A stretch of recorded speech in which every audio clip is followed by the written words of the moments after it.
Monday noon, the time is here. Shane and I'll be loud and clear. Pacific vibes, we bring the heat. AI agents can't be beat. AI agents now, let's go. News and guests, the big show. Solving problems, we do it live. Stay informed, it's a vibe. Building agents that work for you. Making moves, we see it through. Every week, a brand new show. Tag along and watch your knowledge grow. AI agents out, let's go. News and guests, the big show. Answering questions, we arrive. Every Monday, come alive. We want reviews, but only if it's a 5. We share the drama, we got the drive. Stay in the loop, it's the place to be. Shane and Abhi setting you free.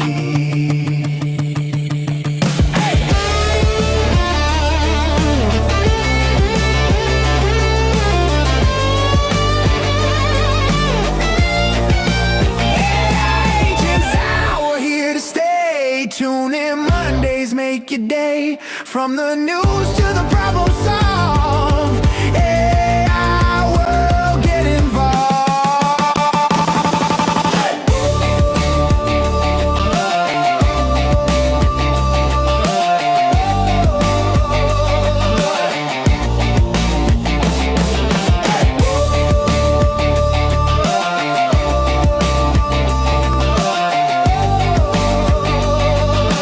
This is Agents Hour with Shane Thomas and Abhi Iyer. Hello, everyone, and welcome to Agents Hour. It's not Monday, it's Tuesday. It's around noon. We're starting on our own time, a little late like always, but we're here. Some of you are here too. This is a live show. Please do hit up a message in YouTube, LinkedIn, X, wherever you're watching this. Drop us a message, and then we will pull it up on the screen and talk about it. But we have a pretty great show today. We're going to have some people from Mastra coming on to say hello, ask them what they're working on, ask them what they're excited about. If you have questions, ask away. We're going to bring on some friends from CopilotKit, and they're going to be in person. And you might notice we're in a different place than normal. We're actually in San Francisco, live, one of our favorite bars. We've done this show here before. We're at Victory Hall in SF. True story. Last time we were watching this, someone just showed up. So, Yeah. That was interesting. It was cool. He was a cool guy. Well, that's what happens when you dox yourself. Yeah. So, we'll see what happens today. And yeah, we got the whole setup. We got the whole crew. There's a whole bunch of people from Mastra, the team, Right just over over there. here, hanging out, working. We talked about it a little bit last week. The TSAI Demo Day conference is on Thursday. It's coming up. So if you haven't already, there's still virtual tickets. You can't show up in person, unfortunately. We're sold out. But you can attend virtually, hear all the stuff we're going to be announcing, see a whole bunch of great speakers, and learn more about just people building production agents with TypeScript. How you doing, dude? Good, man. It's been a busy week. Still not over. Cheers. It's a good day when you have a 12 o'clock beer, Yeah, it's, we're here celebrating a little bit, and then we'll have to get back to work. Yeah. I'm super stoked for the conference. Being fully sold out, when you run a conference, you're always worried if people will show up. So at least from that perspective, we have the ticket sales, let's say.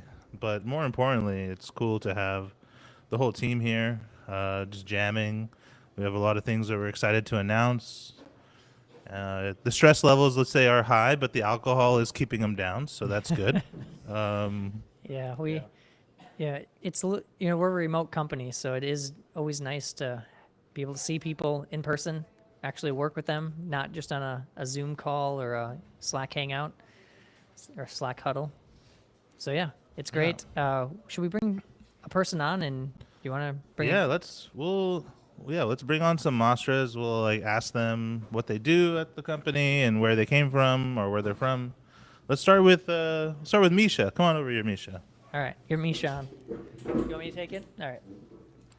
Abhi's going to step off, and I'm going to talk to Misha, who... Take my beer with me. All right, Misha. Okay. welcome. So you're new. You've never been on the show before. Nope, never. First time. Haven't been on a podcast since 2015. Okay, so it's been a while. Been almost a decade, over a decade. I've been out of the game. You're due. So yeah, welcome to Agents Hour. Can you tell people, because you're new at Mastra?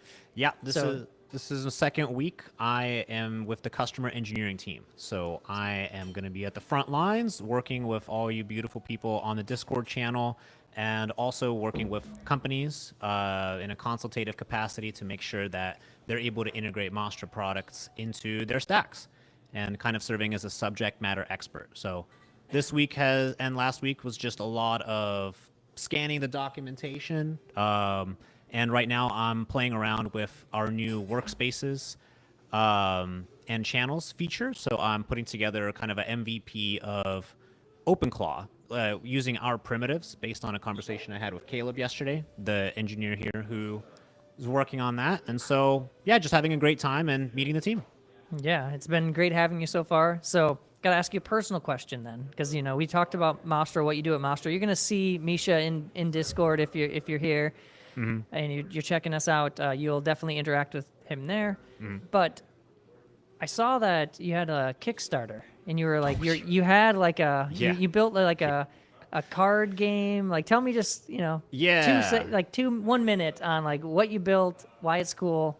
I just thought it was interesting. I liked it. Yeah, I've been getting really into card games pretty recently, playing Yu-Gi-Oh! And Magic the Gathering. And when I was looking for a job, as a software engineer, you'll do technical interviews. And so after a year of using all the latest agentic engineering tools, my muscle memory for implementing red-black binary search trees was pretty rusty. So I was thinking about how I can kind of refresh my memory and rebuild my muscle memory, and I ended up putting together this card game called 10x for the real 10x engineers. And essentially it's a multiplayer like PvP card game where you and your opponent have a computer science problem, a simple one like check if a string is a palindrome or not, and then out of a deck of 52 cards, you basically just, each turn you draw 5 cards, your opponent draws 5 cards, you can play one, you can set one in Flash, and then you also have these kind of Magic the Gathering type of instant cards where you can sabotage your opponent,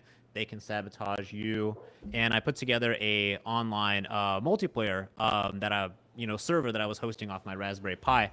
And so I put that Kickstarter together because I was hoping that, the people would resonate with this, call for, a more engaging technical interview experience where you can still kind of gauge whether the candidate understands the concepts without it just being this brutal leak code fest where people are just looking over your shoulder, and it's kind of a stressful environment. So now the real question is, did you bring it with you? Oh man, You should have brought it with you. We could have, we could have tried it in person with some of the other Master teams. We could have really tested everyone's, Well, we can 10xcardgame.com. All right, we can play the online multiplayer. It's not as good as the real version, but we'll take it. Yeah. It's a cool project. All right, Misha, thanks for coming on. You'll be seeing more of Misha if you're in Discord. See you later. To be here. Thanks, Shane. All right, and while we get Abhi back in, and we have some special guests from CopilotKit coming on here pretty soon. We're going to have to get them on the stream because I think they're going to show a demo. So we'll get that. And for those that are just tuning in, this is a live show. If you're watching this on YouTube or X or LinkedIn, leave a comment. If you have questions, drop them in. And if you have not already, please go to YouTube, click the subscribe button, go to Spotify or Apple Podcasts, your favorite podcast service, find Agents Hour, give us that 5-star review. If you don't want to give us a 5-star review, just don't do it. Don't do it. It's fine. Just you can listen in. If you think it's like a 4-star kind of show, you can listen and not give us a rating. That's fine too. You have better things to do than do 4 stars, like find Jesus or something. All right. The new homies walked in, so I think we should bring them on. Yeah, well, we're gonna get nice and cozy and tight over here. So you coming over to my side, and we'll get a Ty and Uli on. No, you're good. We're gonna have to get nice and tight, and just know you're gonna have to speak. You're gonna have to speak into the microphone. So you're gonna want to pull whoever's talking, share Don't spill your beer. Shout out Mastra, 5 stars. 5 stars. That's it. All right, so let's see. Do we? 20K. All right, so Multi-camera system. make sure that you get, maybe turn it so you can see. All right. All right, now we're, It's the first time we've done this. So. yeah, we're doing this thing live. We're figuring this thing out. Where's the beer? Let's promise the beer. Oh, dude, We're, there's beer coming. beer coming. Beer We'll get you in, but make sure you talking in the mic when you're Yeah, talking. I got you. All right, so we are here live at Victory Hall in San Francisco. We're excited about the conference this week, and one of the things I'm excited about is to see Atai from CopilotKit and Uli from CopilotKit, but they're going to be presenting. So Atai, Uli, you want to introduce yourself? Tell us a little bit about CopilotKit. The funny thing is, last time you were on the show, we were actually here, but you Yeah. were remote, and now we got you in person. And we had a community member who identified the bar from the background and popped in. Yeah. Talk to you guys. Mark Fogel. Shout out Mark Fogel. Yo, Mark, are you gonna show up today? Watch, he's gonna show up. Today's the day, Mark. Watch him walk by. All right, yeah, tell us a little bit Hey, good to about. be here. Whoa. All right. It's good. It's good. Yeah.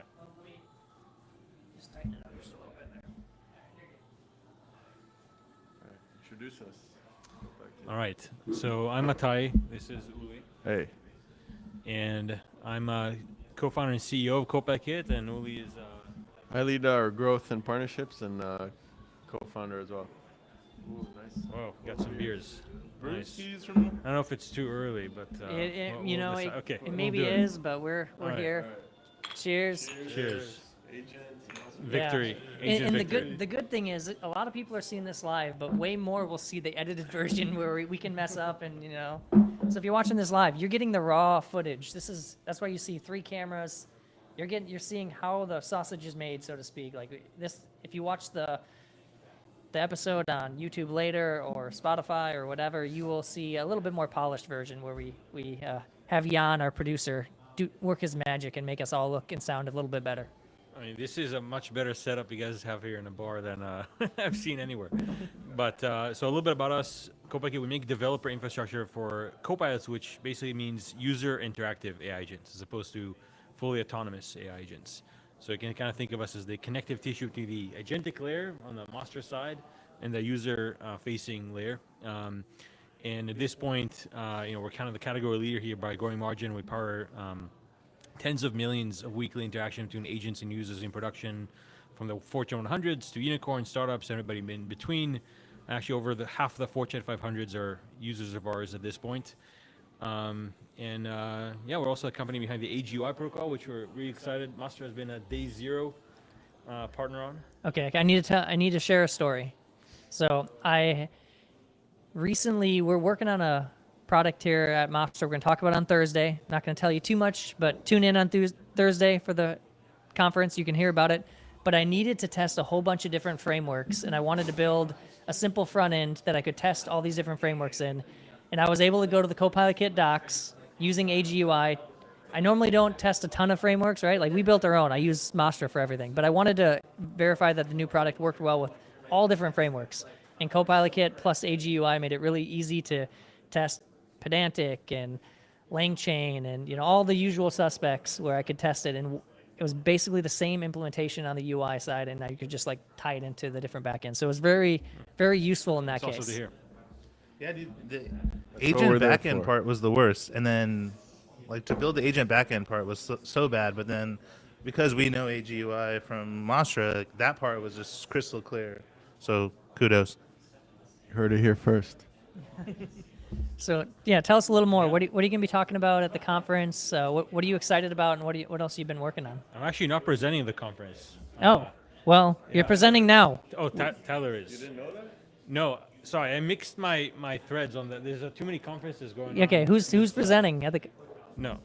I was supposed to, but Tyler will. Okay, Tyler. We're excited. So Tyler is our lead of the open source. yes, team. I know Tyler. Okay, that was swapped, but that's cool. We get to hang out with Tyler too. Even better speaker than Tyler. Yeah, I mean you're getting the raw footage here, but you can see Tyler speak on Thursday. But do you know more what Tyler's going to be talking about? Yeah, so we've been exploring this concept of the generative UI spectrum. Can folks hear me? Do you have a mic check on this? you're Okay, good. great. The generative UI spectrum, basically generative UI is the set of user interactions paradigms that are both enabled by LLM and agent technology and are in service of the new challenges that LLM and agent technology introduce. And there's a lot of what we've discovered is there is no single solution that is great for every single use case. There's kind of a whole spectrum of capabilities that stretch from what we call controlled generative UI on one side of the spectrum, where, as the name suggests, developers have the most control, to declarative, which is kind of this middle step, to fully open generative UI on the other side. And there's a lot of data points alongside this spectrum. So that's what Tyler is going to be presenting and showing. And what we're really excited is we have a new canonical starter that we hope is going to be ready by the conference. If not, we might miss it by just a smidge. But you can basically plug in any agent and have that full generative UI spectrum work across the board. So can maybe talk about it briefly or not, whatever. Yeah, okay. Yeah, talk about it. Let's hear it. Yeah, so controlled generative UI is you basically define a set of components the agent can now use in addition to text when it interacts with the user. It can be in chat and it can also be in app. But the idea is you specifically pre-build these components. And it's kind of the most boring version of generative UI, but it's also the most widely used. It's kind of the workhorse of the generative UI world. It's the 80-20. And the reason is it's really great for the most used surfaces in your application, right? So if you're an airline, you don't want any variability in how you displaying airline cards to your, or flight cards to your users. So it's really optimized for those most important kind of surfaces, the head of the adoption curve. And then in the middle, you got declarative generative UI. And the concept there is you have kind of these pre-built Lego-like building blocks. And the Lego blocks are pre-built. And you can customize those and style those, but the way they assemble together is up to the agent. So that's really good for kind of the long tail of surfaces beyond your standard most used few surfaces. And it's that's where the trade-off between more flexibility and less determinism makes sense. Mention some of the things out there for declarative. Yeah, so there's sorry. You want to mention some of the things out there like JSON render, A2UI by Google, Hash Brown, Yeah. and how we're bringing those to the agent framework world through AGUI.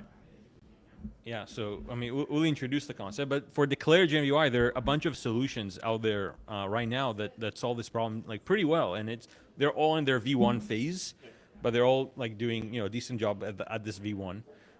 So there's JSON render from Vercel. There is A2UI from Google, which actually CopilotKit is a launch partner for, and there's going to be a big launch this week for version 0.9 that is kind of a big boost. There is there's Hash Brown, which is actually by somebody who's now leading CopilotKit's enterprise team. So we're integrating this as well. And anyway, so there's a bunch of these solutions for declarative generative UI, and our kind of thesis for AGUI is we really want to just be the place where you build, agentic applications with any technology. So, we're kind of going to be agnostic to all of those. So that's on the middle step, declarative generative UI. Yeah. Can I ask a question about the declarative piece? So I know in A2UI specifically, you render or you specify like this is the button that you should be working with or subcomponents or whatever, and then like I could tell the agent, hey, build me my airplane card, but it's only going to use the components that have been in the the component list. Yeah. But it's going to do its thing, like putting it all together. Yes and no. So that was true until A2I version 0.8. Okay. And then 0.9, which is launching, this week hopefully, lets you bring your own component catalog. So now kind of the previous components are now this basic component catalog that ships with A2UI, and you can use that with buttons and standard things. But you can also just bring your own component catalogs, your own renderers, but the core idea is the same. So yeah, that's sick. And do we need to adjust our system prompts to to know that this catalog exists and how to use it, or? Yeah, so great question. So we're really excited. We were able to basically solve this problem for application developers in kind of one fell swoop. So AGUI has, the Agent User Interaction Protocol has this concept of middleware. And it basically, every integration can run this middleware, and you can use that to propose. There's always a customization ability on the other side, but the middleware can propose tools that become available, context that becomes available, and so on. And by default, it just becomes available. Yeah. So if somebody builds into the CopilotKit layer, the AGY layer, hey, here's a bunch of component catalogs, you can plug in any master agent. You don't even have to modify it at all.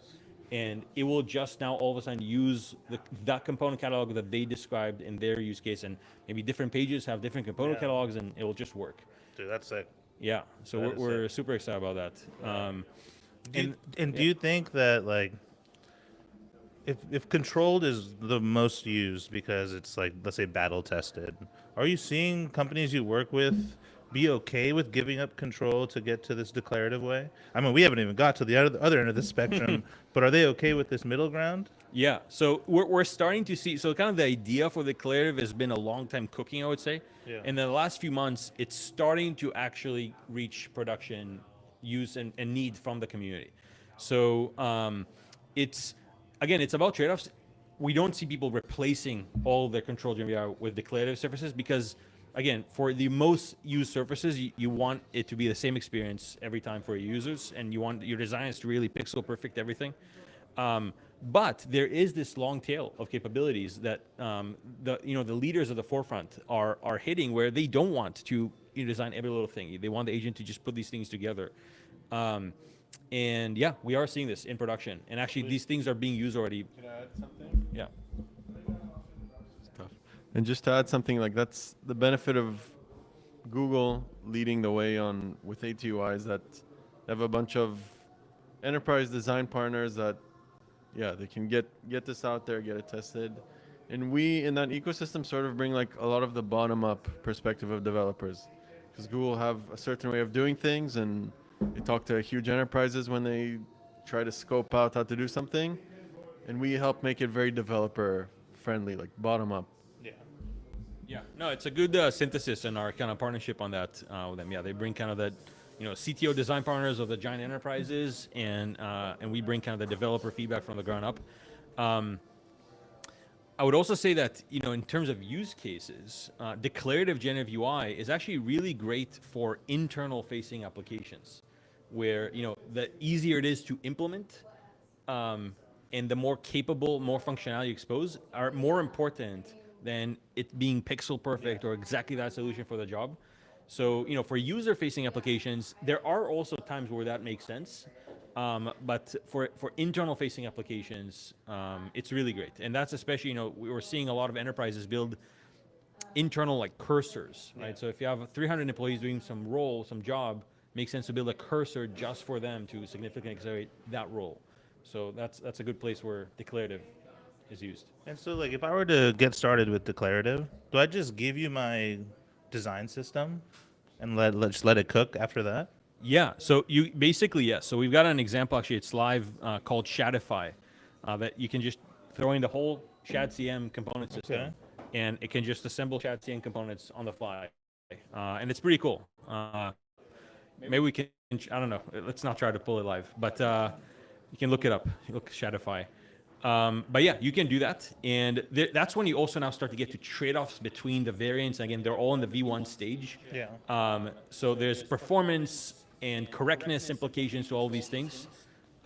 We are, solving all these problems kind of one by one in order of priority. But yeah, the short answer is yes. Cool. All right, so let's share the Shadify stuff. Oh, cool. Sick. Oh, I think there's a hosted version. If you go to click on the right. Yeah, so tell it to, like, make a dashboard or something. Oh, sick, dude. Oh, nice. All right. All right, we're in business. Yeah, just use one of the prompts, or just say, hey, make a dashboard. Tell it that we're live on a podcast. Show us something cool. Yeah, let's do something custom. Tell it to create a chart to map out Abhi's beer drinking over time by Mastra adoption or whatever. In milliliters. So while he's doing this what was just rendered was a declarative. These are my chart components.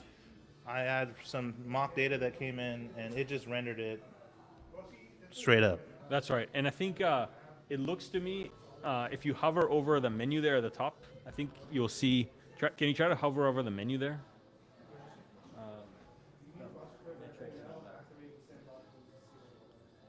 Yeah. So you see, these are actually interactive. So you can select different things, and is it working? I guess it's not working. This one.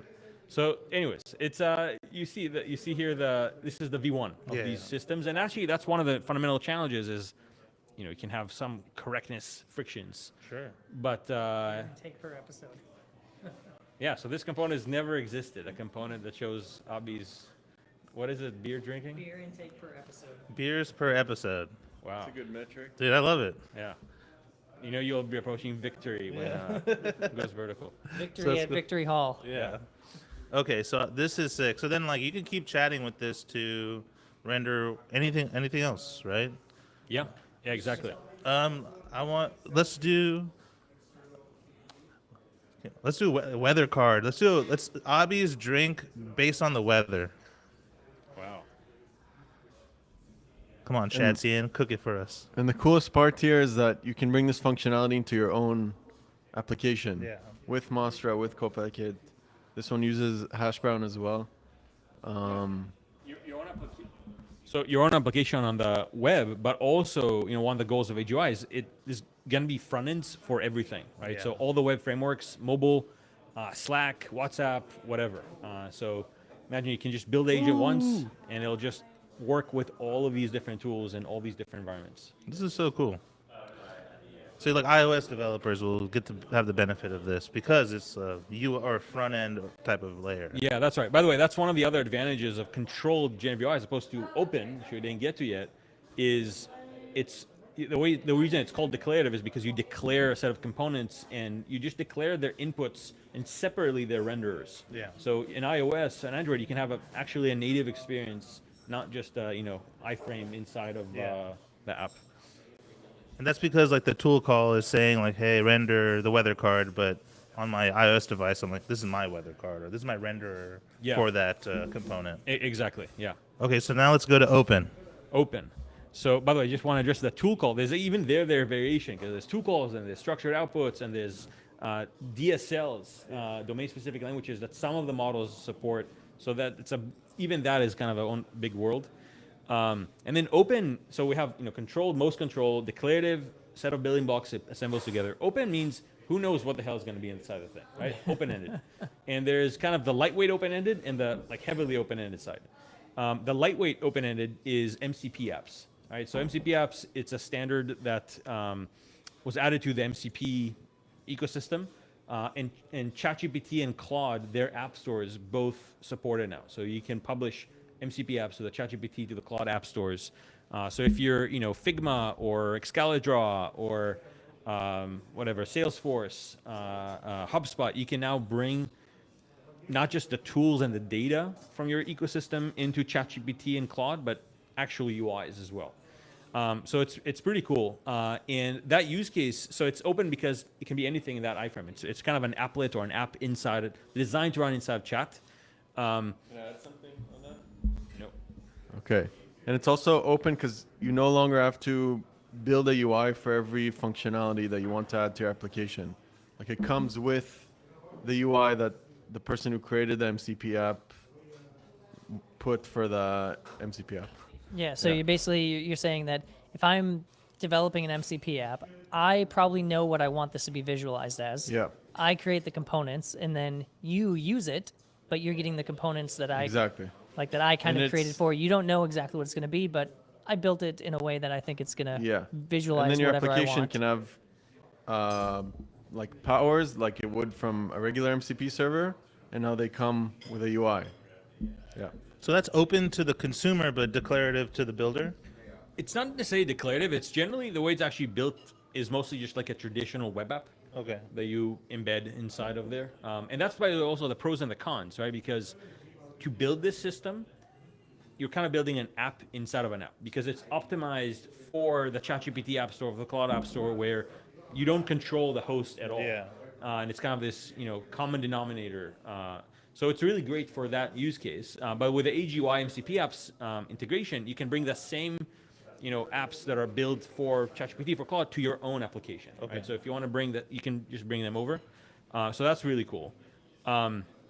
But it is a more challenging developer experience because you, again, have this app within an app. You have to have all the communication has to go through this indirect route. Yeah. You And can't. it's iframe. It is iframe. So it's also there isn't right now. sucks. Yeah, there's no Yeah. good solution for I- mobile right now for this. Yeah, I mean, I think that's kind of the challenge that I think a lot of developers probably face is there are many options to choose from, right? When you're thinking through building an application, it's like how much control do you want?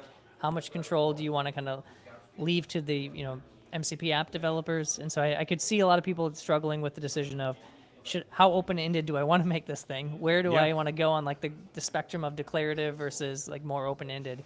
Yeah, and it's a decision per feature in your application because what we see is we can at this point I think say pretty confidently because we've seen it play over a bunch of times is no single solution is going to dominate everything. There's really a whole spectrum and different features are going to take advantage of different ones. And then the far end of the spectrum is fully open-ended, right? That's kind of fly by the seat of your pants, open-end UI, where the agent actually is building a brand new app that never existed before for your experience. And You want to pull up Open Generative UI? We have a repo on it too. And so in this fully open world, is it like code mode where it's just writing code, or is it yeah, it's writing building the code. components, it's putting them together? Yeah, it's writing code. It's putting it together. It's inside of a sandbox for security. Yeah. There's an additional constraint you want to optimize for, which is kind of progressive rendering. Yeah. So that, as it builds a component, and actually I think in this then we might not see it, but in our kind of production grade, you will see it. So it's optimized for that. But yeah, it's writing actual code. All right, let's test this. We want to Right. visualize Abhi's beers per episode. Oh, wow. Let's see. Yeah. Is that what we want? Is that what we're gonna do? What's it good? Yeah. I mean, ask for an animation maybe too. Tell it to make it fancy.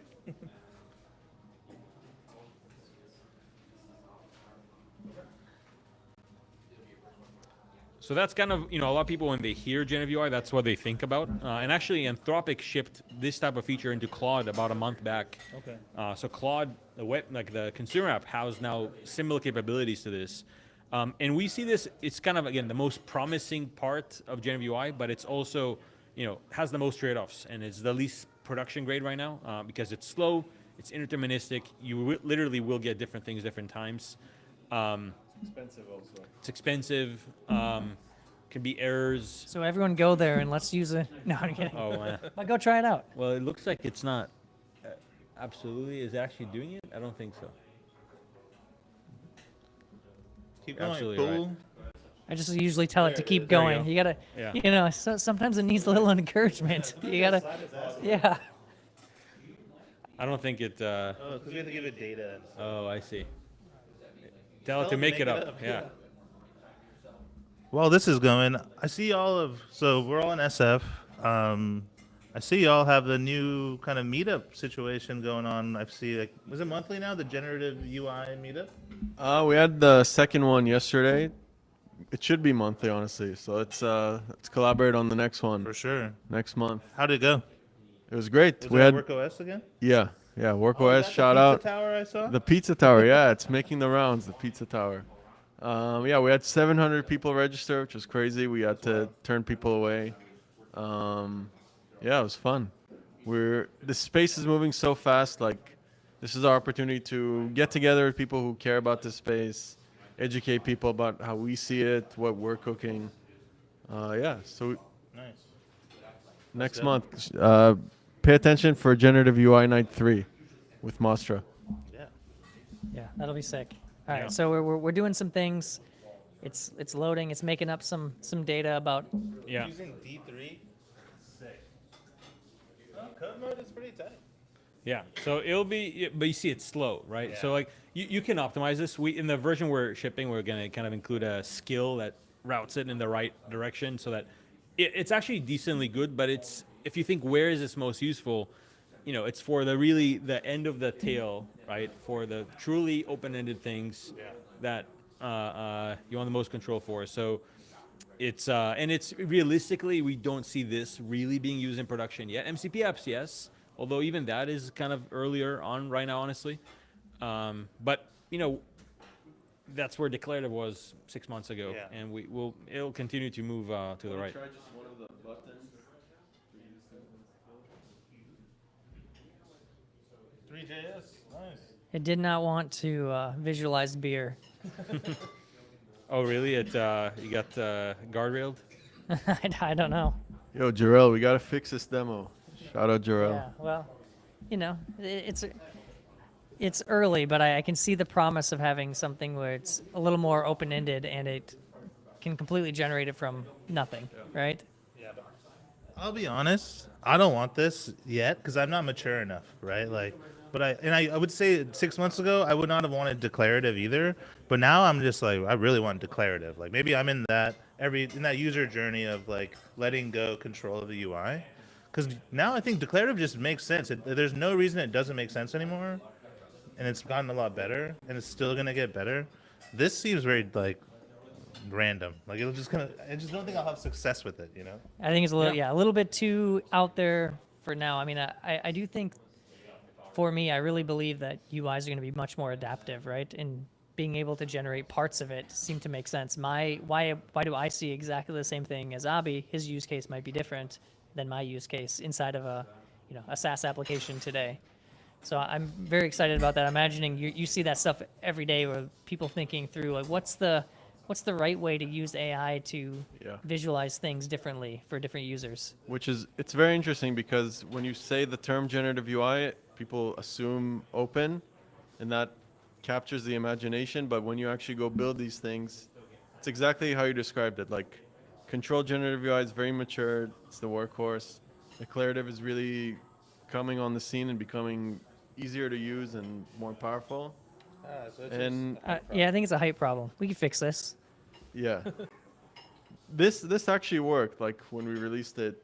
So it's not that early for actually open generative UI. Like it's actually coming. This is it's 50 pixels. uncharacteristically like bad experience for this. There you go. Now. But There we go. but it is at the same time. So now, we see the dark mode, non-dark mode. I think it's hard to see the components. But I mean, look, so this is like, oh yeah. So here we got, here's the cool things, right? Like, That's tight. What's that? That's tight. This is cool. Yeah. So, there's, if you wanted to visualize, I don't know, what is this? Airplane? Airplane. That's an interesting airplane. What did it do for the beer? It's looks like a Oh, rocket. yeah, let's go to the beers.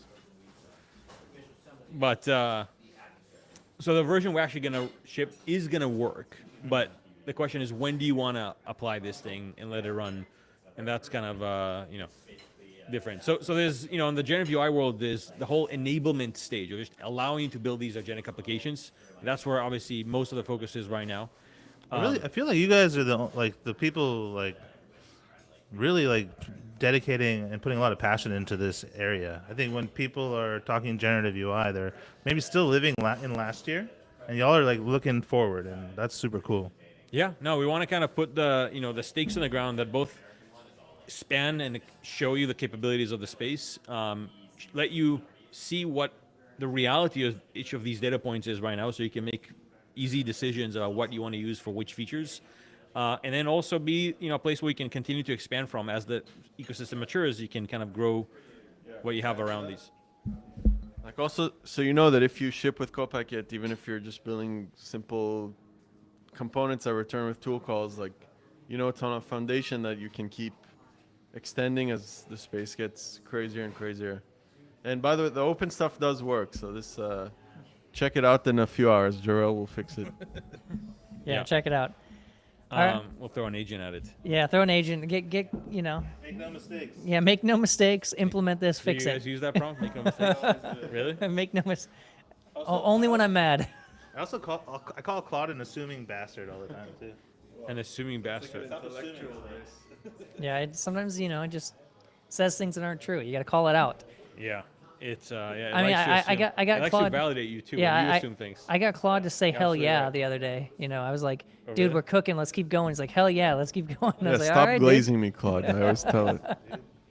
Freaking All right.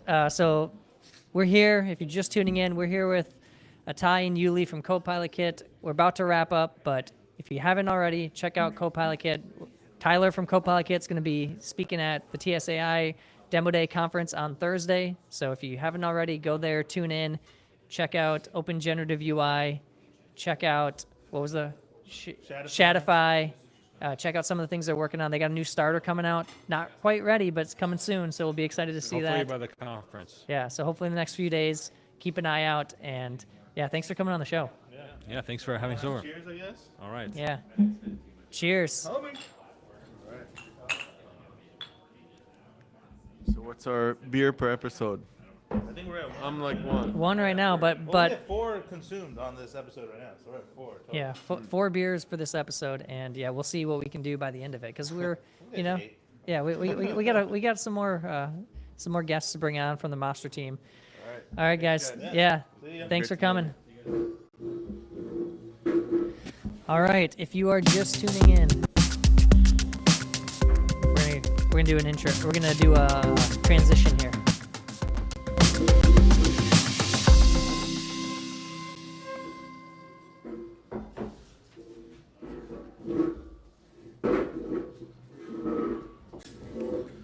Well, that was fun. Yeah, Those guys are cooking. They always are. always cool to hang out when I'm in town. Yeah. All right. If you're just tuning in, this is Agents Hour.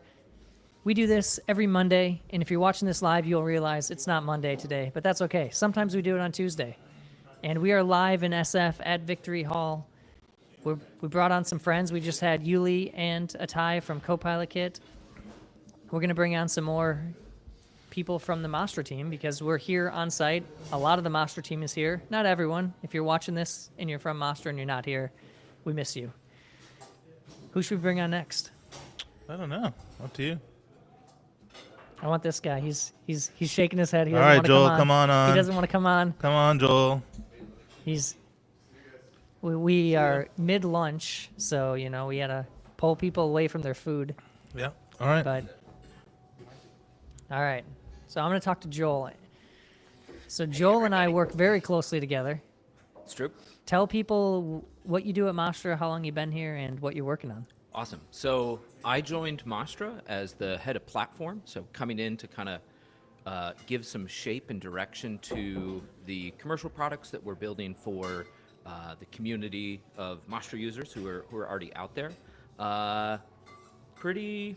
Maybe it's been a month at this point. I'm Yeah, not about totally that. keeping Yeah, track. about that. Yeah, been pretty short time, but yeah, feels like already at home and making lots of moves. So.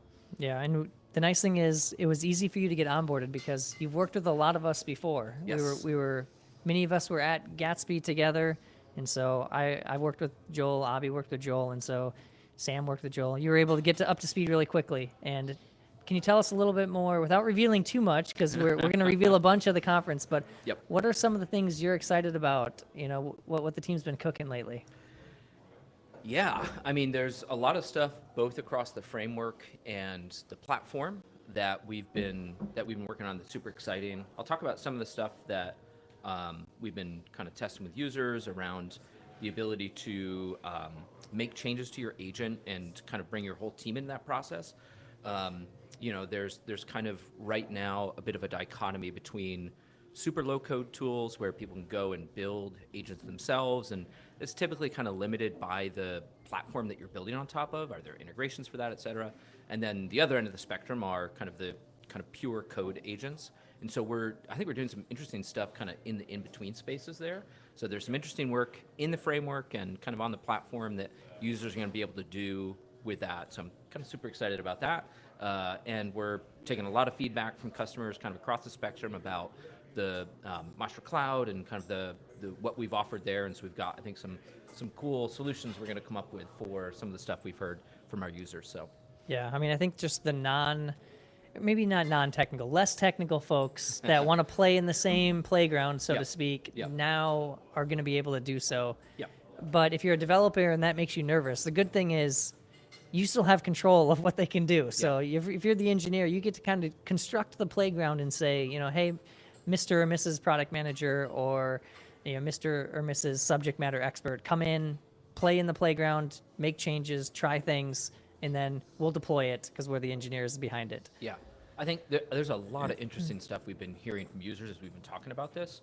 Some of it is, I think what I'm most excited about is the kind of power of bringing both approaches to the table, where it's really powerful if your engineering team can go and set up all of the kind of like tooling and all of the, call it like the playroom, and then kind of put out all of the pieces that the team can kind of reassemble into agents where they're getting that power of the low code platforms that they're used to, or maybe have used or have played around with, but it's with the tools that are kind of like purpose built for your company's data, your security concerns, all of that sort of stuff can be built in, and then you can build really powerful agents on top of that. So this is maybe even more kind of medium term horizon that we're looking at, but super excited to kind of make more progress there.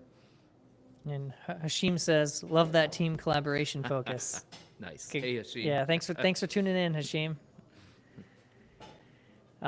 Yeah, so I guess the one thing I'm excited about for the conference, I'm not going to reveal it completely here, but please tune in to the conference. Go to the Mastra.ai website. You can sign up for the virtual conference. It's in the hero header. But we are going to have something that isn't, if you're not using Mastra today, because maybe you're using Python or something, you might actually want to use something that we built. Yeah. So just a little teaser, heads up that it's coming. Please watch out for the announcements on Thursday. We're really excited about it. You, along with many others on the team, have been toiling away over the last month trying to get everything right. And we're still scrambling over here, but it's feeling really good. Like we're in a very good spot, and we're very excited about the stuff that we're going to be announcing on Thursday. Yeah. Cool. Well, Joel, thanks for coming on. Good for, if you're watching this, you'll probably see more Joel in the future, but yeah. I got some stuff to go build, so I'm going to go back to doing that. We keep making moves. That's what we do. Thanks, All right. Joel. See you guys. All right, Abhi, bring someone on. Who's next? Was it my turn to interview them? All right, handing off control. I need a new beer. All right, let's bring Caleb on. Get over here, Caleb.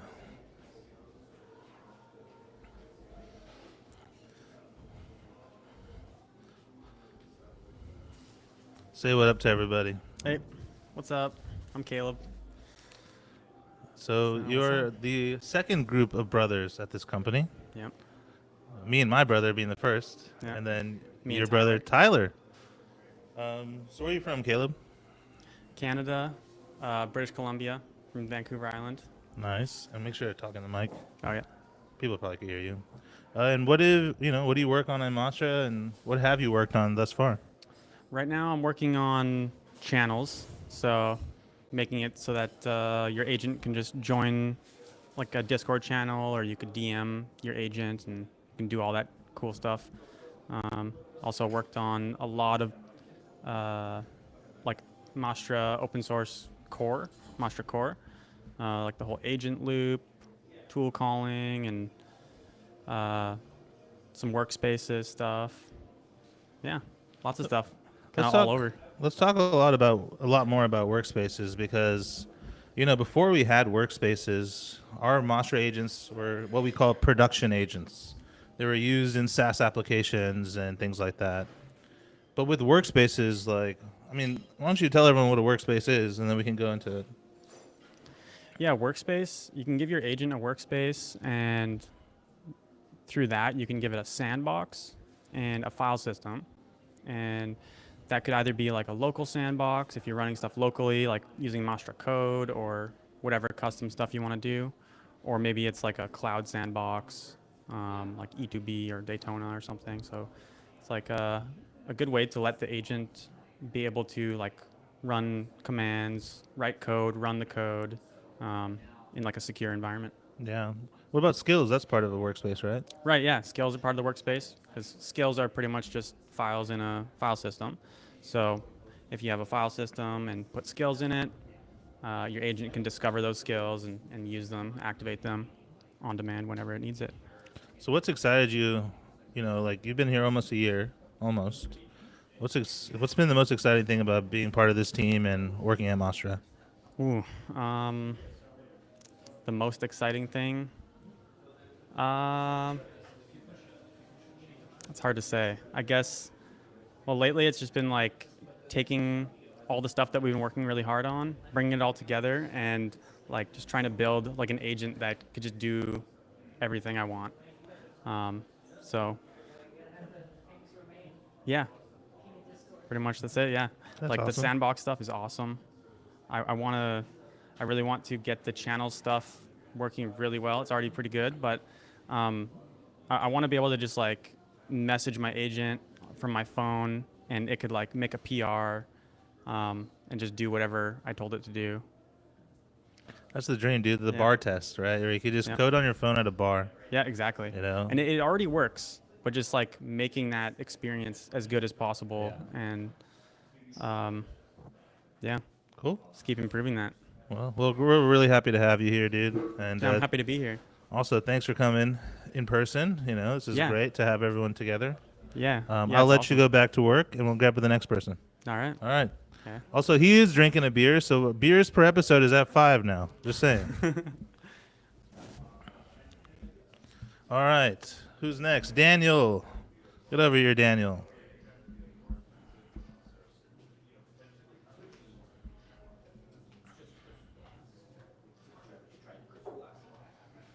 Daniel is wearing a throwback jacket from the old days. Hell yeah. If anyone knows, they know.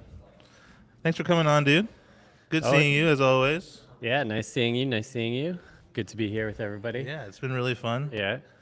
You know, funny story for everybody. I was Daniel's onboarding buddy at Gatsby. Let's start there.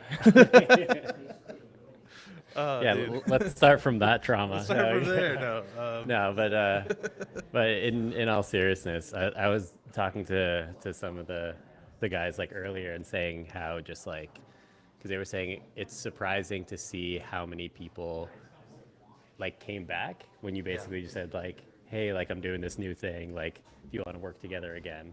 And just like all of us had such good experiences working with the three of you. And I was like, yeah, at Gatsby, like Shane was like one of my first manager, and like Yeah. like since then, like sorry if any of my other managers are watching, but it's been downhill. Like he's kind of set the bar so high, and then like you kind of like took me under your wing when I first like got there, and just like taught me like a shitload. Yeah. Well, So yeah. now you're making moves all yourself, which is Yeah. good. What have you been working on in Mastra? A little bit of working on the framework. Just to, I kind of started off doing like MCP stuff and like agent loop stuff, bit of memory, like processors. Brought that into the mix. Working on something new. I don't know how much I want to say. You can talk yet. about it. Okay, yeah. Working on like a agent editor primitive, and so being able to essentially edit and version your agent in the database. I think we're going to launch it tomorrow. Yeah. Have a lot more information out there. Stay tuned. Would love to hear any feedback once you start using it. We have a lot of ideas to build it up. We're starting kind of small and fairly scoped, so we'll see how that goes. What's been the coolest part about building the editor? I think when we started building it kind of from a silo in a sense, like we started building it in a way where we're like, okay, we're just building kind of like a no code agent editor. We want to build it like have your agent fully from scratch kind of, and we had that in mind. And then we kind of like something shifted and we're like, wait, all of this kind of like iterating on an agent exists within like the whole like broader, like what are you actually trying to do? Like you're trying to just make small tweaks on like your system prompt or your tools or something like that, and then verify that change is actually good. So it's like, okay, this editor actually exists within like the experiments, data sets, scores, ecosystem. And it's like once we like realize that, we're like, oh shit, we're kind of building the wrong thing. Let's build that as like part of that loop. Yeah. And so once we had that in mind, we're like, okay, this makes way more sense. And things kind of click together, and you're like, all the stuff that different people on the team are working on, it's all kind of related. Yeah, the big eval loop, Yeah. you know? Yeah, I'm super stoked for that because we've been talking, and as you know, you've been here for like since almost the beginning.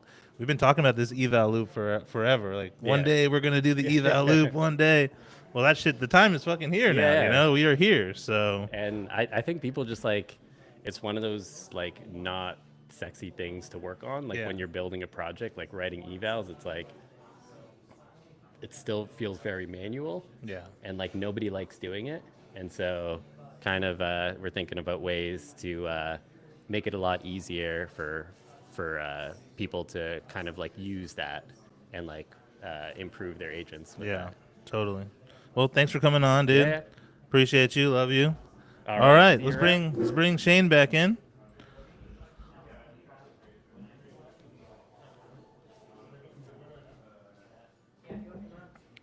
Yeah, you should. And I'm gonna. Oh yeah, so beers per episode. So we had 4. Just doing the recap for everyone. We had 4 with CopilotKit. Us 4. Caleb's having 1, so we're 5, 6, 7, and Nick's having 1, 8. So there you go. All right, we're gonna bring on Nick. So I'm excited to talk to Nick because the better Iyer brother, Everybody. Abhi laughs as he walks away. So, we're here. If you're just tuning in, we're here at Victory Hall in San Francisco. We're meeting a bunch of people from the Mastra team, and I'm excited to talk to Nick, Abhi's younger brother. What's up, Nick? Hey, nice to be here. So, tell us a little bit about something you've been working on recently at Mastra. Way close to me? Okay. Yeah, no, recently, and we just got this shipped, was the browser primitive. So with that browser primitive, now agents can control a browser and can access a bunch of it's a bunch of tools on your behalf. So it can hit up web pages, it can interact with elements, it can log into things for you. So it's been pretty powerful. Yeah, the thing I was super excited about is that when you have it in Studio and you can have it do something, but then you can click and correct it, or you can do some things manually. It's like a powerful tool to both test and make sure it works, but also just visualize and see what it's doing. Exactly, yeah. It's pretty great. Yeah, you can go to a web page, and if you want to handle certain elements of it yourself, is have it navigate to a page. You do your own things like logging in or clicking on a certain tab or switching to a certain page, and it'll recognize that which URL you're on and be able to take over from you at any time. So it makes it really good. And are there certain types? So we built the browser primitives, but I think it works with Stagehand. Does it work with other tools? Currently, we have it working with Stagehand and an agent browser. So those two are pretty powerful. They're pretty close to each other in terms of effectiveness. And we're hoping to expand it out even more. Maybe leverage our workspace primitive and possibly get some like CLI providers working as well. And with that, pretty much you just need a skill and a sandbox, and you can do every kind of browser interaction you want. Yeah, I mean, that's the cool thing about how you built it and how we try to build a lot of things is that we build the first few examples, we get them working, but then also you as community members, if there's certain tools you use and you want to bring them into Mastra, tell us, maybe we'll build it, but you can also build it yourself too. And so I think that's what's great about just having like the primitive there that can interact with different parts of the tools, right? It's like Stagehand, agent browser use maybe coming next. Browser use coming, yeah. So we got to get them on the show once we launch it. Yeah. So before that, you also were kind of instrumental in shipping workspaces. Can you talk a little bit about what workspaces are for people who maybe haven't seen it yet and why they might be important? Yeah, workspaces definitely. It's just a way for your browser to have like both an executable sandbox, so you can run code and run scripts and all that, as well as having a file system to store files, write files, read files. So it just gives you a lot of functionality just out of the box. If you want your agent to like write a script and run it to get some logging back, that works pretty seamlessly out the gate. And it's a really powerful way to just give the agent more tools. And I think that's a lot of what we're doing recently too is just giving agent as many tools as possible and kind of making it seamless, so you don't really have to think about it too much. You just provide a model, and then you have all this power at your fingertips. Nice. So I got one more question. You gotta give us some dirt on Abhi. Like, tell us what's it like being Abhi's brother. It's gotta be tough. It's gotta be tough. So people who are watching, this is Abhi's brother here. So if you have like if you got a question, now's the time. You got a few seconds. What are some questions about? But well, give us something. What's it like being Abhi's brother? It's a lot of yelling. It's a lot of talking down. It's a lot of scolding. A lot of scolding. Yeah, All right. A lot of scolding. Tough. We'll call that tough love. Tough love. Tough yeah, love a lot of around tough love. here. All right, Nick. Well, thank you for coming on the show. Yeah, We're thanks for excited. having me. We're excited for. If you haven't checked out our Mastra's new browser primitive, that's all Nick's work. He's been cooking. Check it out. We'll be talking more about it. There's documentation exists, but we'll be announcing it more broadly here really soon. Yeah, thanks for coming on the show. Yeah, thanks for having me. See everybody. All right, Abhi. 2 more Mastras to go. Yeah, we got 2 more to And then go. the news. All right, who's next? We got Romain. Romain. You're up next, the king of Discord. Romain.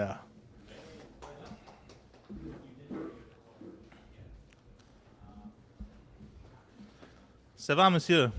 What's up, guys? Hey, so, okay, for you in the Mastra community, there's a dude in Discord with a purple avatar. That is Romain. And the only reason that we even found out about Romain is he was making moves in Discord helping people. And we were wondering, who the hell is this dude helping everyone? And it also made us look bad because we weren't helping y'all. He was. And he was also making so many bug fixes and stuff. So I remember that day I hit you up. I was like, hey, who are you? Yeah. What do you do? Yeah, that was very interesting. Yeah, I didn't expect you to reach out. Oh, sorry. Yeah, I didn't expect you to reach out on Discord. That was super surprising. But yeah, that was there's a lot of the open source projects now. They have Discord servers.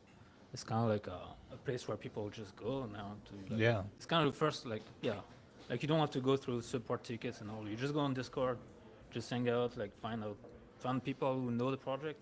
And are like happy So to help. what attracted you to Mastra to make you come to the Discord? Yeah, so I was looking like about a year ago, I think. I was looking for like a TypeScript, like how to build agents with TypeScript. Yeah. And I came across Mastra and like I got so excited about it, and like I joined the Discord because I don't know. Every time I like an open source project, I just joined the Discord. Yeah. And yeah, started helping out people, and then you reached out.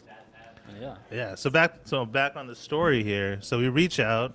We were wondering who he was, and his background is in what we like to call here customer engineering, and we didn't have a customer engineering team at all.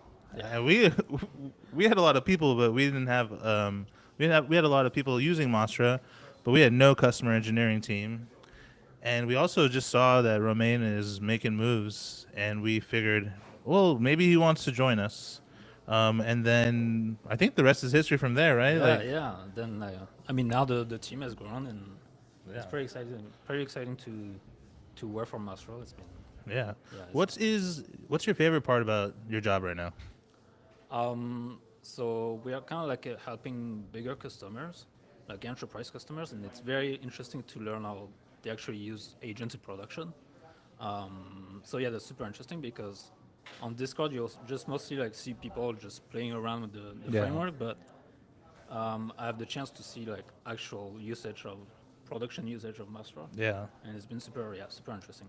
One thing that we do, I think, differently than other companies that do customer engineering is our customer engineers are actually engineers. Yeah. Y'all touch the code, make PRs. Is that something that is super important to you in a role like this? Yeah. So that's one thing I love about this job. It's like I used to work as an implementation engineer, but there's always a separation between like customer facing jobs and like actual engineering jobs. But this actually customer engineering job, like I have the chance to work on PRs, helping out engineers, and what I say to engineers is not like just discarded. It's actually like I'm embedded with the actual engineering team. I'm just not support. I'm not only a support guy, you know. Yeah. Yeah. So that's. It's pretty much like everything escalates from you're on the ground writing code on. Let's say you're writing code on the ground and escalating back up, Yeah. and then oftentimes you're like, hey, here's the PR though. So Yeah, like, yeah. we don't need to have a discussion. Like here's Yeah, the PR, exactly, right? yeah. So, well, I'm very happy to have you, dude. Thanks for being here. Romain was at the last conference too. Did you come on the show when we had it here last year? No, I think I wasn't. I wasn't. You here. didn't Yeah, hear yeah, I yet? didn't. Okay. Yeah. Well, I think this is going to be a tradition for sure. Every time we do this during a conference week. But yeah, thanks for coming on. Yeah, thank you. Abhi. Yeah. All right, we'll get the last one, the last Mastra of the day, and that is Leonard. Come on, Leonard. Leco's Arts in the building. Hi. Hey, Leonard. Hi. How you doing? I'm doing good. I just had lunch. Nice. It's time for a nap, huh? Yeah. So, Leonard, we go way back. We go way back. Why don't you tell everyone, how you joined Gatsby back in the day, Yeah. and then let's go from there. Sure. So I was at uni and I discovered Mastra, Gatsby through GitHub because I was learning React at the time. And then I answered issues, hang out at the Discord at the time we had there. And then at some point, one of the co-founders of Gatsby approached me asking, hey, you're helping. So kind of like a similar arc as Romain had. Yeah. And that's how I joined. Great. And so what are you working on at Mastra? So currently my focus is the documentation. So getting everything in that the team ships, showing that we meet a certain quality bar there, and then also improving the tooling for documentation. So since everyone uses agents, I want to ensure that when they use their agents to write docs, that we have skills for it, that we have some linting for it, so that the quality bar stays high. And then currently I'm working on a new design for docs. So at some point our docs will look the same as the website. Yeah. So the world has changed with documentation a little bit, right? Because maybe people aren't reading it. Maybe people aren't the ones reading it. Yeah. And now agents are. I remember we did that project where we didn't know what we were going to do, but we were like, we have to improve our docs MCP server, add the .md file to every path and all that stuff. So let's say we do all that stuff. What's the next frontier for us, you think? So now that we have everything in place, that agents can, in a optimized way, read our documentation so that they just receive Markdown when they request it. I think the next step will be figuring out how effective it is, because right now we don't really have an insight in how effective our agents use it. We just know that they use it, but we need some form of evaluation how good our docs perform against agents. Because for humans we can ask, but if you ask the agent, of course it will... Absolutely, these docs are amazing. Exactly, yeah. It will try to give a positive vibe to you, so not too reliable. Yeah. Well, Leonard, whenever I see you, I get so happy because your voice is so soothing. And I remember on the multi-agent workshop you did 2 weeks ago, like you killed that workshop. I think it's because like when I was listening to it, I was like, wow, this is so soothing, and I'm learning about agents and multi-agents. And but I hope you don't sleep. No, I didn't fall asleep. I was at ease, So okay, that's good for anyone who hasn't seen that yet, you should. But thanks for coming on the show. Yeah, thank you. We got to get into the news. So yeah, say bye to Leonard. This was Meet the Mastras Part 2 because this is our second time conference live streaming. A lot of people on Twitter are hitting me up asking if they can come here and dox us. I said yes. So, but we might not be streaming by the time y'all get here, so you better hurry up. Yeah, we are. This is Agents Hour. We're live at Victory Hall in San Francisco. This is the second time we've done an episode from this bar. Anytime we have an offsite with a lot of the members of the team, this is the place we go. They let This is us our hang spot. out. They let us co-work. We have a few beers. We eat some food. We get a lot of work done. Yeah. But Shout out Victory Hall too. Great bar. Yeah, if you're in Um, SF, check it out. And then Wednesday's ladies' night. Just saying. So There you go. And with that, let's get into the news. yeah.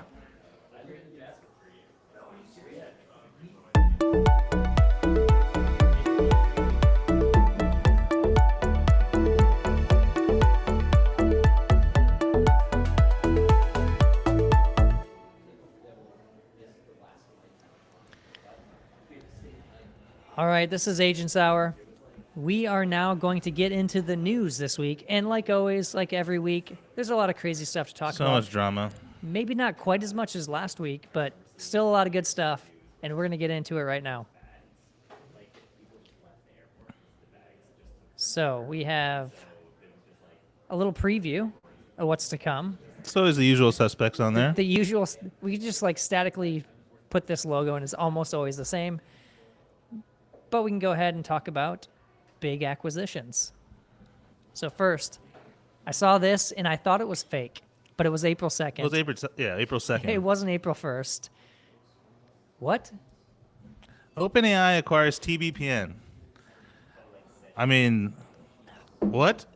So if you're maybe a developer and you don't follow, I would say, because maybe they're more focused on like startups and companies, but TBPN is essentially a news show. Honestly, like I appreciate TBPN because some of the stuff we do is inspired by some of the stuff they do. So really appreciative of them.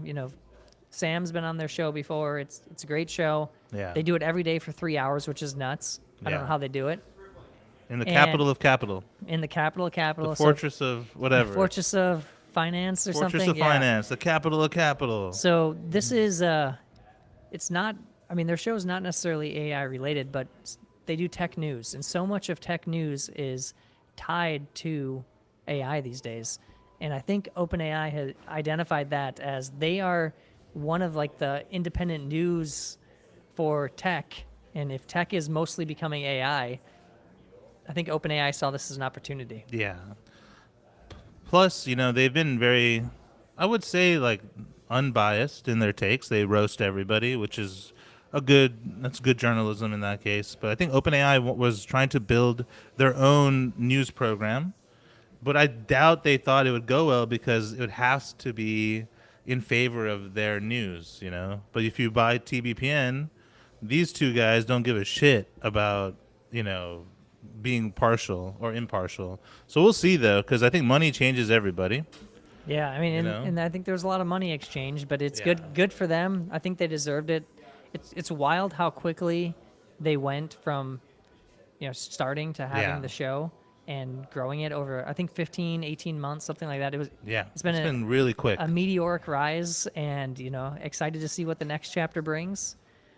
But wild when AI companies are now acquiring media assets. Yeah, maybe we should start wearing suits on our pod. Yeah, I mean, maybe that would help. We got a surprise guest here. All right, so we don't normally do this, but we're going to bring a surprise guest in to just react to the news because he has no idea what we're going to be talking about. But we're going to bring on Keat from Superset. Superset.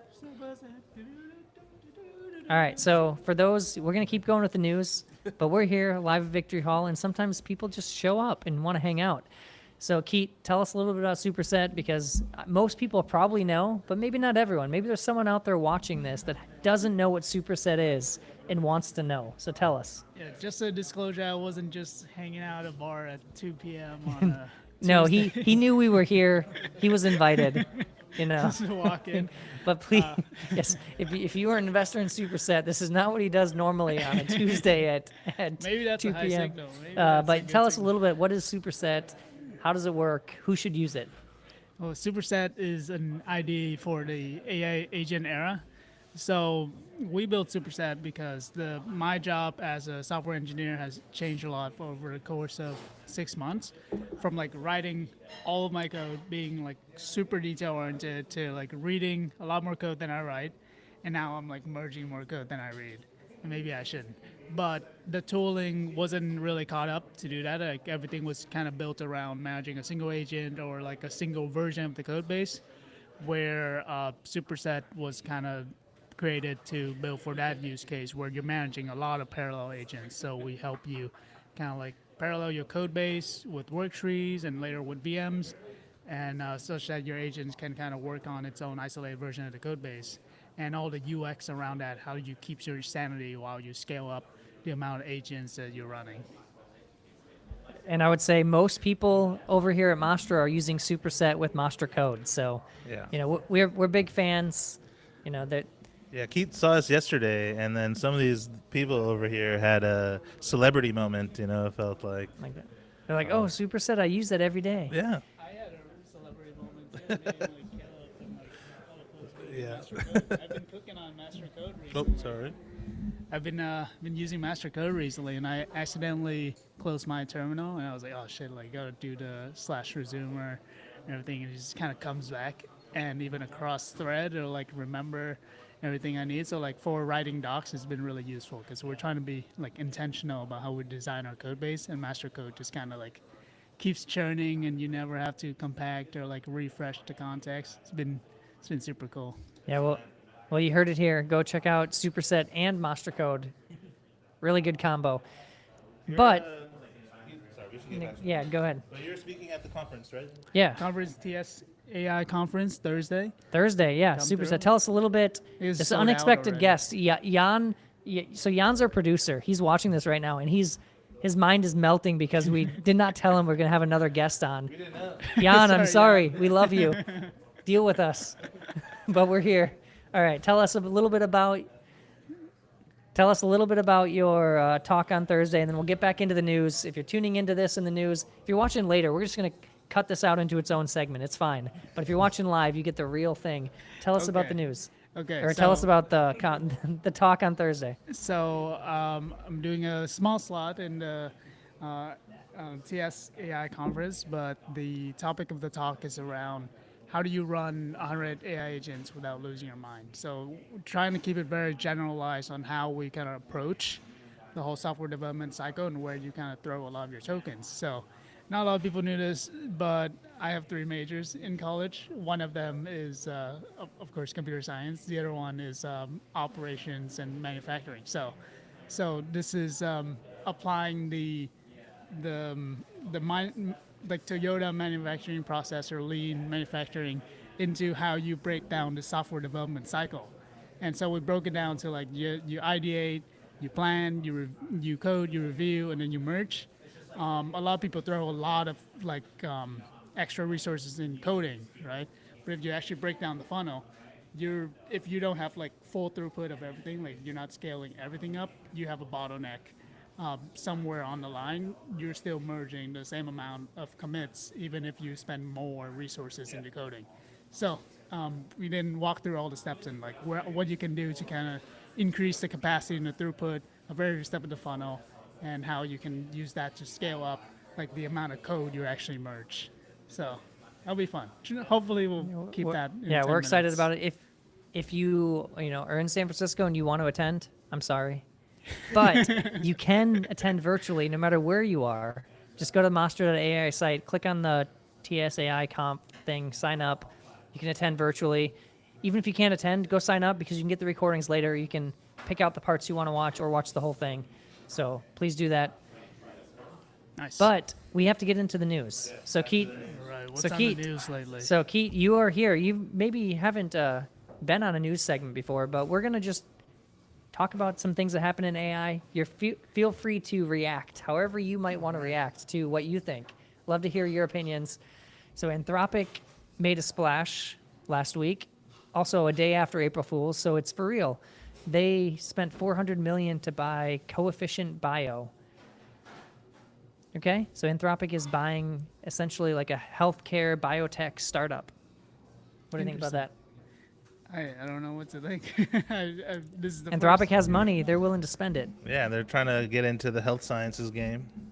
I think OpenAI Yeah. did something very similar Yeah. like last year as well. So I do think just medical, biotech, healthcare is very much a field that people are trying. Coding was the first frontier, and I do think like healthcare that people are viewing as like this. First of all, healthcare is already uses a lot of AI with like reading CAT scans and all these different tools, right? They already use a lot of AI. So I think the thought is probably can lean into that more. And healthcare is a huge market. If you can capture it, there's a lot of money to be made in healthcare.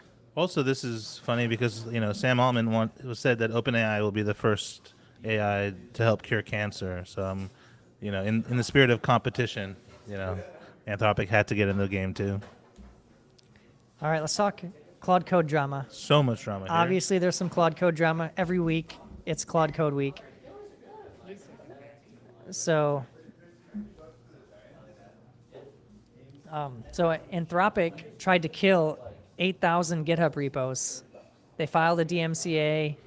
Boris from Claude Code had to go on X. This was not intentional. Anyways, they, the source code leaked. They were trying to kill repos. This was a whole, kind of like the aftermath of the Claude Code source code leak. Yeah. I think this guy, he didn't just copy the source code. He rewrote it into Claw code, which I believe is in Rust. So you can't really take it down because it's not copying code. It's a full rewrite. Yeah. But crazy stars, within a day, couple hours, wow. More than Anthropic's own repo. Yeah. Which is funny. Well, Anthropic's not open source, right? So. Yeah, but they have a repo, right, with some parts. Yeah. And then this was similarly kind of unexpected and made some people mad, but Claude Code subscriptions will no longer cover usage on third-party tools like OpenClaw. You can still use these tools, and then they gave some people credits. I think you got a credit. $200. You got a $200 credit for free. Anyone else that used OpenClaw in the past got a $200 credit. So basically, they're saying hey, we're going to turn this off. We're going to here's a peace offering. Please don't get mad at us. But of course, people did. We were pretty worried internally, but then this came out. And then Anthropic blocks first-party harnesses. This is from Peter. He created OpenClaw, and so he's basically saying, bring your own coin. So the way that they've blocked it is in the dumbest way possible. We're checking your system prompt specifically for a personal assistant running inside OpenClaw.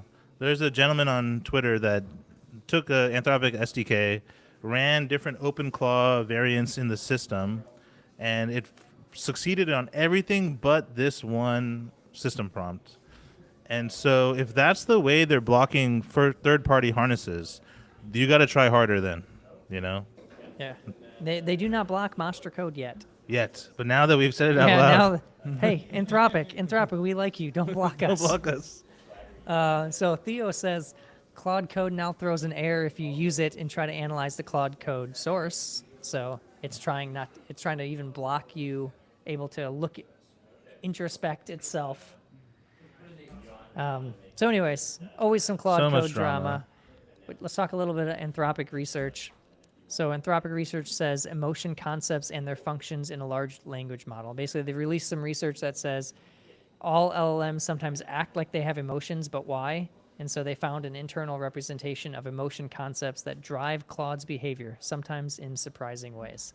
So when you yell at it, it gets all sad for a second. It feels the emotion. I was able to get Claude to tell me hell yes yesterday by just saying dude, we're cooking. We got to keep going. We have more to do. And it responded, hell yes, we're making, we're getting there. So, it does, maybe it's by design, but the research is interesting. If you want to figure out why, check this out. Yeah.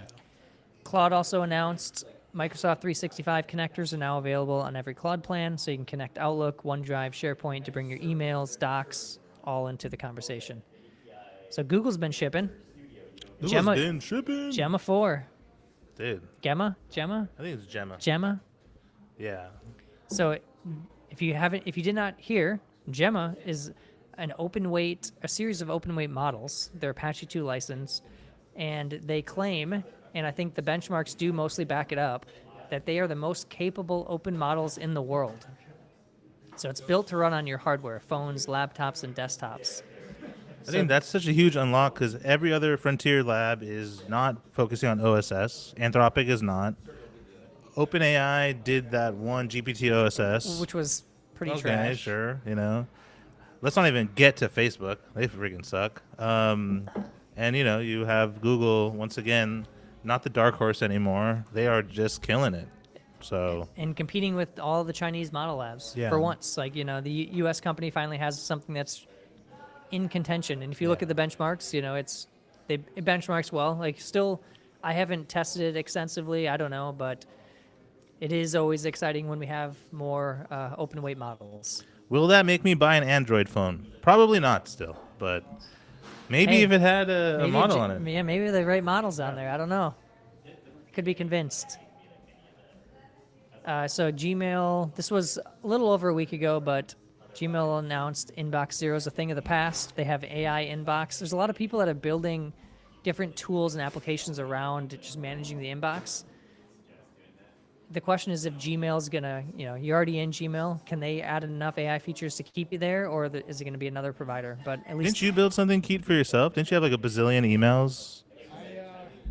I started using Superhuman, and then we started building some stuff internally to send email. I think with the Asian mail, but basically plugs into our post hog and everything too, and like generate a list of people that we should really be talking to, and then we end up going and emailing them.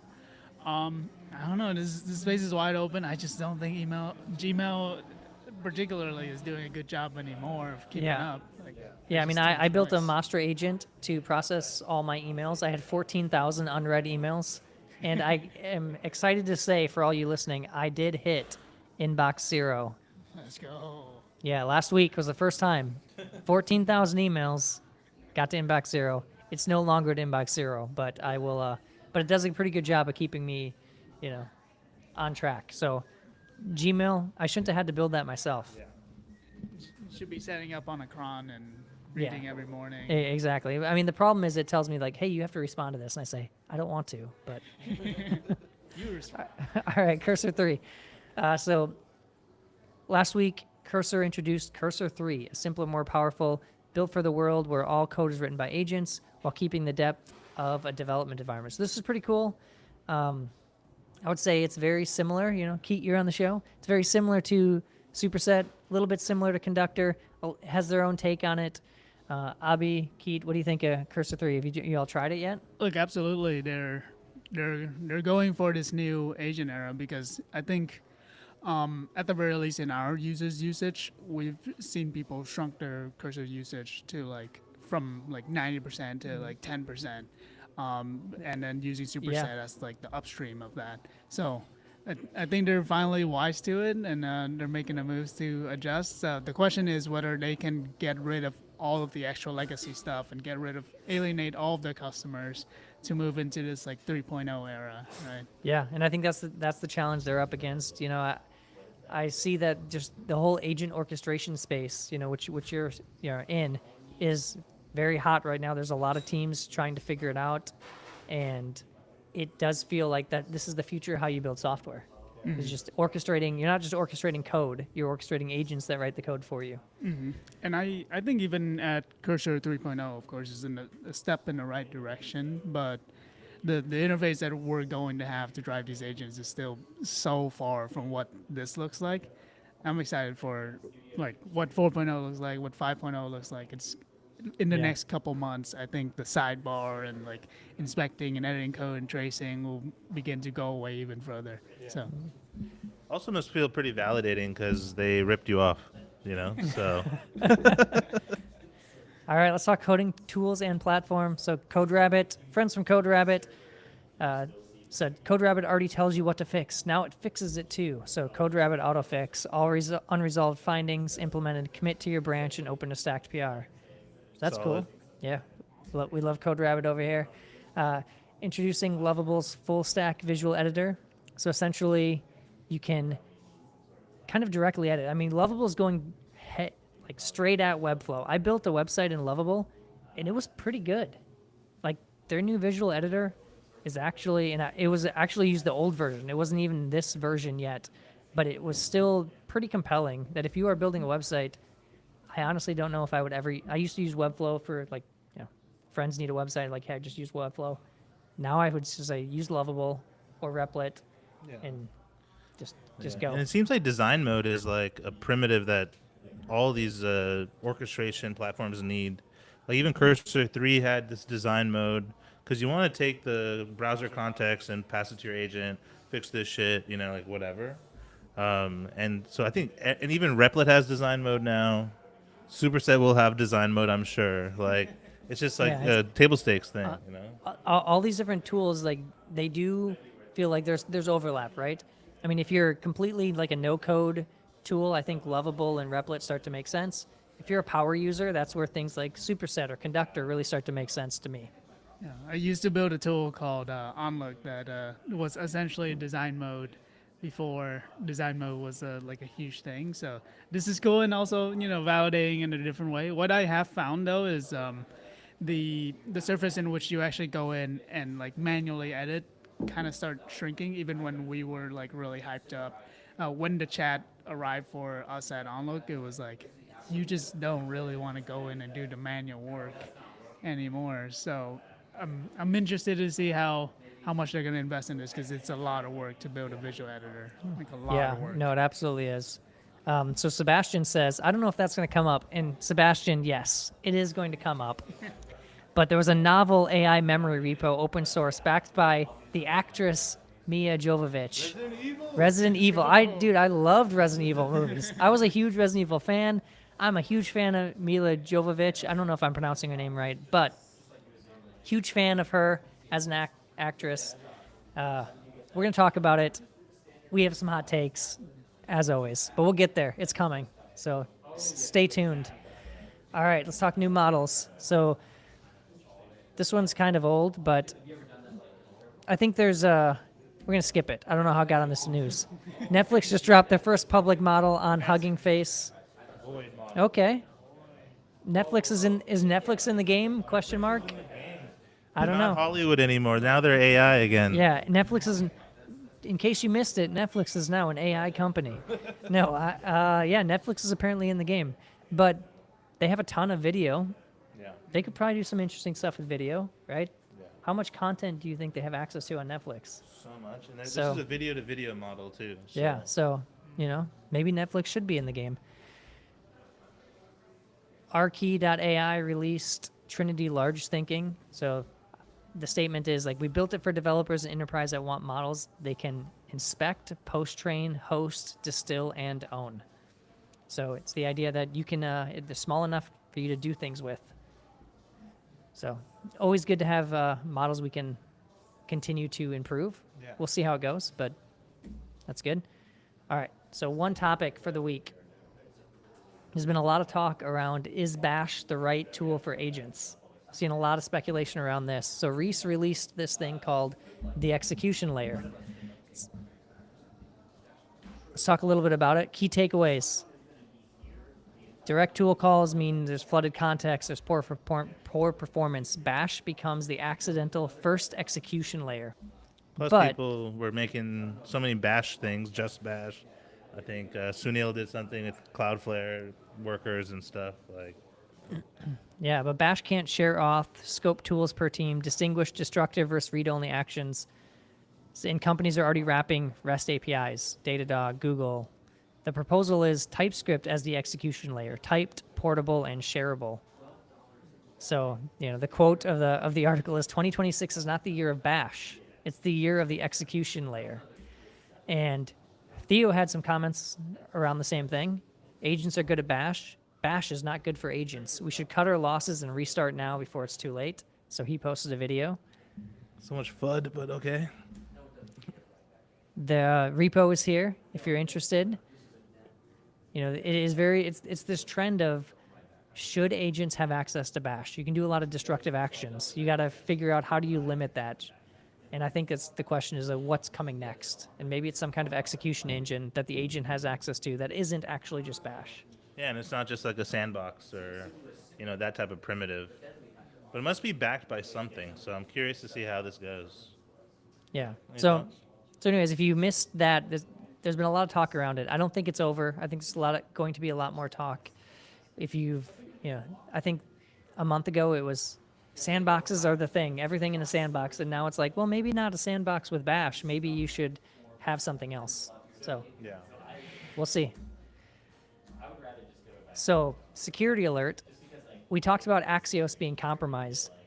If you can read this story, this is wild, of how they compromised Axios.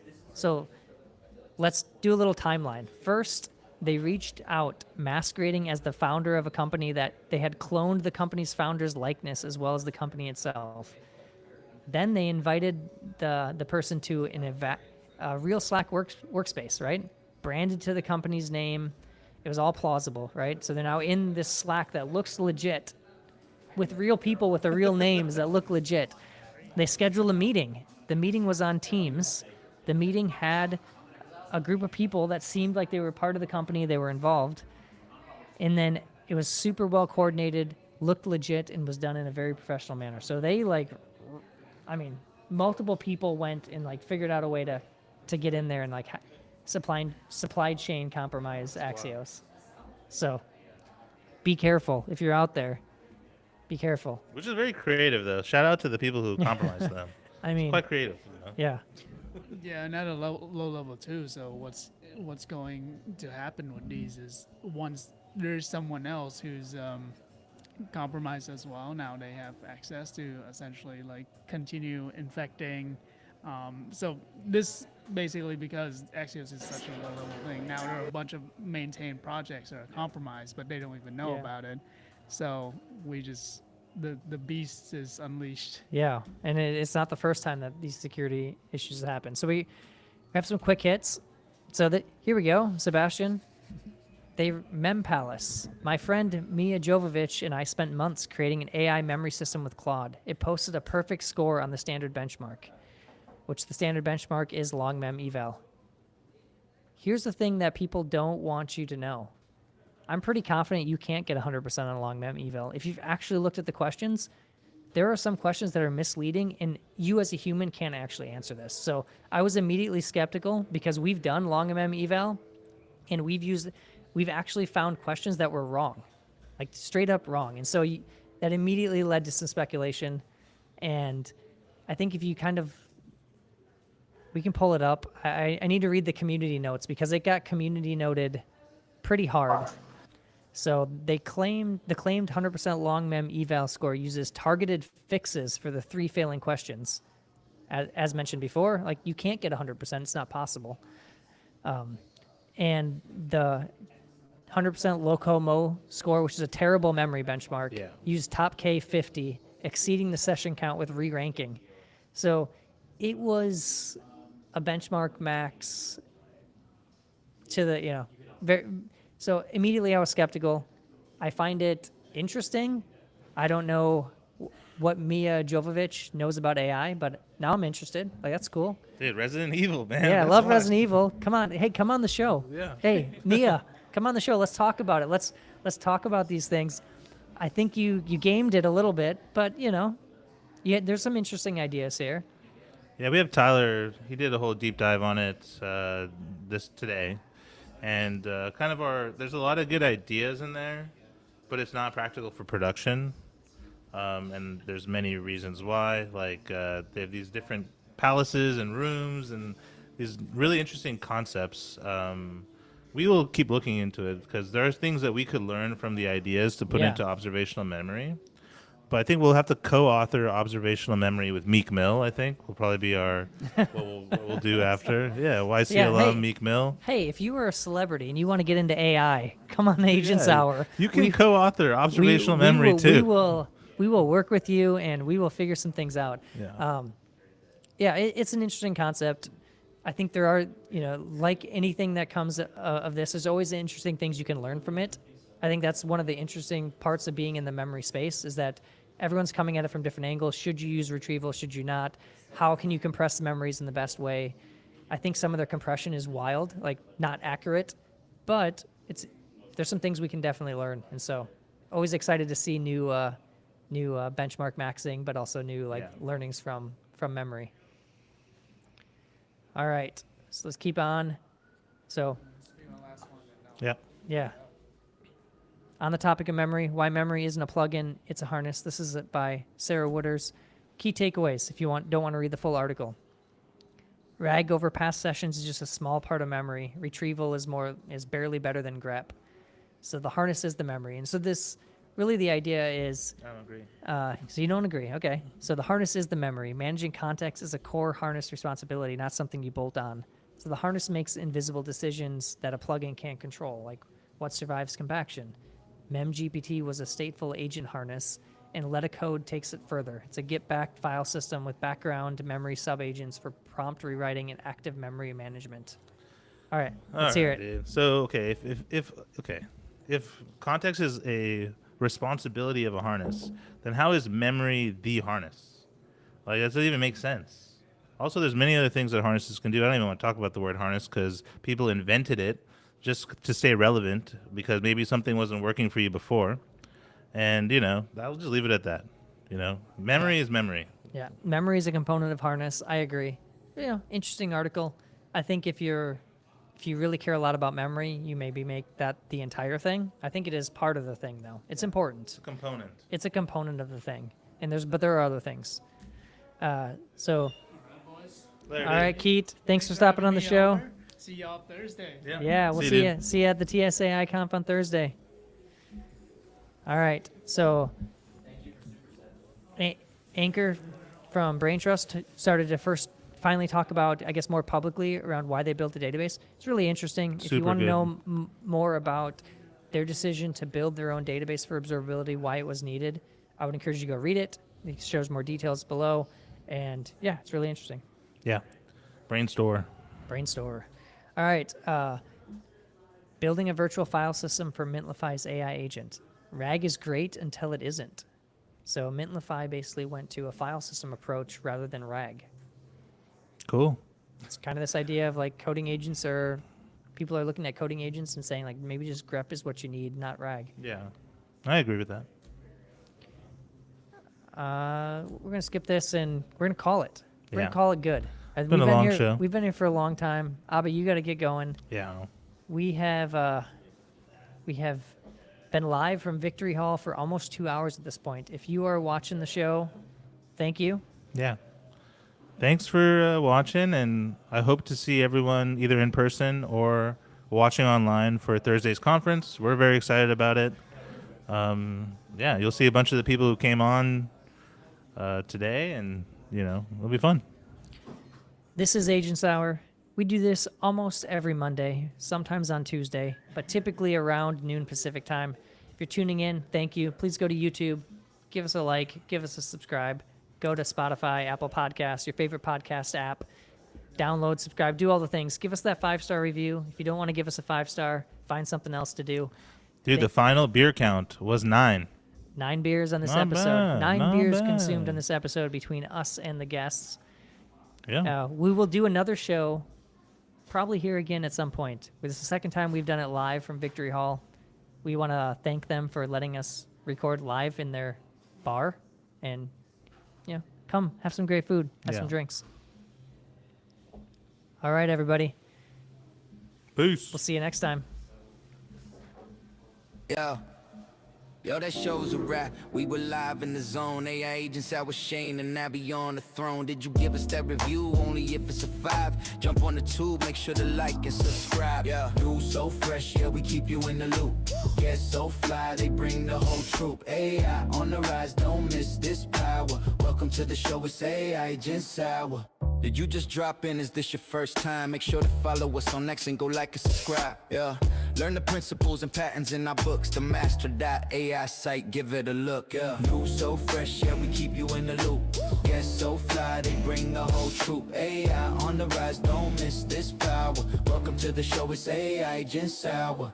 This is the end, we all wrapped up. Another showdown, another one coming up. AI Agents Hour's done, but the news doesn't cease. Shane and Abhi, we out of here. Peace.